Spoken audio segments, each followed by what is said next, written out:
ওই বালি দিয়ে বাঁধ নির্মাণ করলে চলবে না, কংক্রিটের বাঁধ নির্মাণ করতে হবে।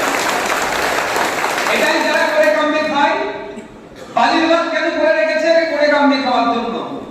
ঝড় হবে, প্রাকৃতিক দুর্যোগ হবে, বৃষ্টি হবে, বাঁধ ভেঙে যাবে, যে ত্রাণটা আসবে লুটে খেতে হবে। আর যদি আমরা কংক্রিটের বাঁধ নির্মাণের দাবি আইএসএফ এর একমাত্র বিধায়ক তথা সংযুক্ত মোর্চার বিধানসভার মধ্যে যে দাবিটা তুলেছে, বারবার দাবি তুলেছে এই গঙ্গা ভাঙনের কথা।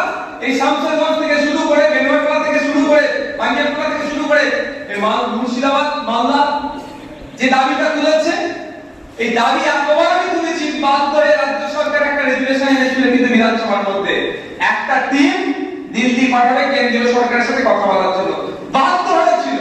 পশ্চিমবাংলার ইতিহাসে দেখা যাবে তোমরা এই প্রথম এই গঙ্গা ভাঙনের জন্য টিম তৈরি করে দিল্লি পাঠাতে বলেছিল। সেটাই সম্ভব হয়েছিল সংযুক্ত মোর্চা তথা আইএসএফ এর একটা বিধায়কের জন্য। আর যদি আমরা অধ্যাপক অজয় কুমার দাসকে পাঠাই সুন্দরবন প্রত্যন্ত অঞ্চলের উপকূলীয় অঞ্চলগুলোতে যেভাবে গঙ্গা ভাঙন, ওখানে যে নদী যে ভাঙনের ফলে প্রতি বছর দেখতে গেলে তারা ক্ষতিগ্রস্ত হচ্ছে, তার বিরুদ্ধে কথা বলে পার্লামেন্টে গিয়ে কংক্রিটের বাঁধ তথা বিজ্ঞানসম্মতভাবে বাঁধ নির্মাণ করতে হবে।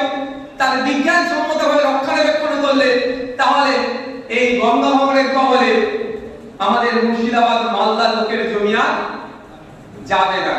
এই দাবি তুললে তৈরি হচ্ছে। এই দল যদি আগামী দিনে প্রতিষ্ঠিত হয়ে যায়, পার্লামেন্টের মধ্যে গিয়ে টিকটক ভিডিও করার দূরের কথা, সেখানে গিয়ে মুর্শিদাবাদ বাসীর জমি গেল গঙ্গা ভাঙনে চলে যাচ্ছে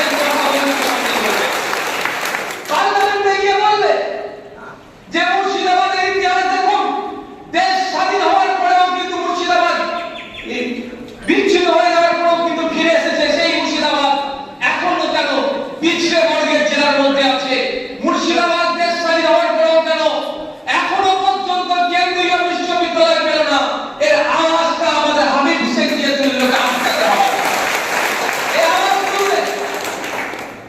এই আওয়াজ হাবিব শেখকে পার্লামেন্টে বলবে, যেখানে ৭৮ লক্ষের মতো মানুষ বসবাস করছে। এমসের মতো হসপিটাল, পিজির মতো হসপিটাল কেন মুর্শিদাবাদকে দেওয়া হলো না? এই আওয়াজটা স্বাস্থ্যের আন্দোলন হচ্ছে, মাঠে ঘাটে যেমন আমরা করছি, পার্লামেন্টের মধ্যে গিয়ে করবে। সুতরাং এদেরকে এগিয়ে দিতে দেওয়া যাবে না, এদেরকে আটকাতে হবে। সেই জন্য নিরীক্ষা দেখলে বুঝে যাবে বিধানসভা, পঞ্চায়েত নির্বাচনে কিভাবে আইএসএফ এর কর্মীদের উপর অত্যাচার নেমেছে। যেখানে আইএসএফ শক্তিশালী সেখানে বুলডোজার চালিয়েছে তৃণমূল কংগ্রেস।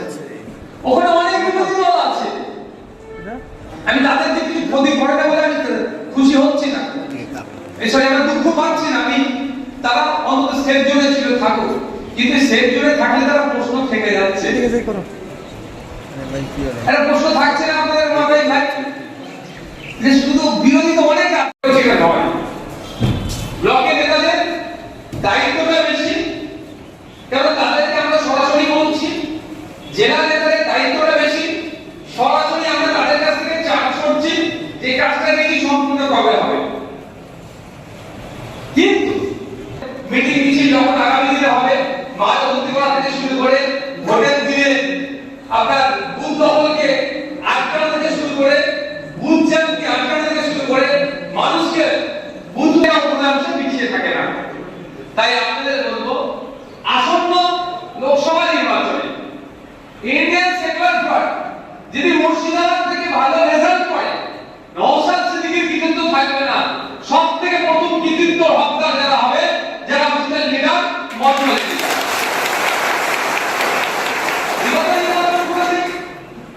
বিগত নির্বাচনগুলো যে লড়াই আপনারা দিয়েছেন, আমাদের অ্যাডভোকেটের নামে মারা কেস দিয়েছিল, কিন্তু মারা 200 সাথে ভাড়া দিয়েছিল, আমাদের একাধিক কর্মীদের নামে দিয়েছিল। আমরা রেজাল্ট নোটিফিকেশন করতে পারিনি। আর দেখে দেখে মিডিয়া বন্ধুরা ছাপক, আমার কোনো সমস্যা নেই, দেখে দেখে সব থেকে বেশি টার্গেট করেছিল মুর্শিদাবাদ আর মালদা জেলাতে বা এই যদিও মালদা থেকে আমরা নর্থ বেঙ্গল শুরু হচ্ছে, দেখে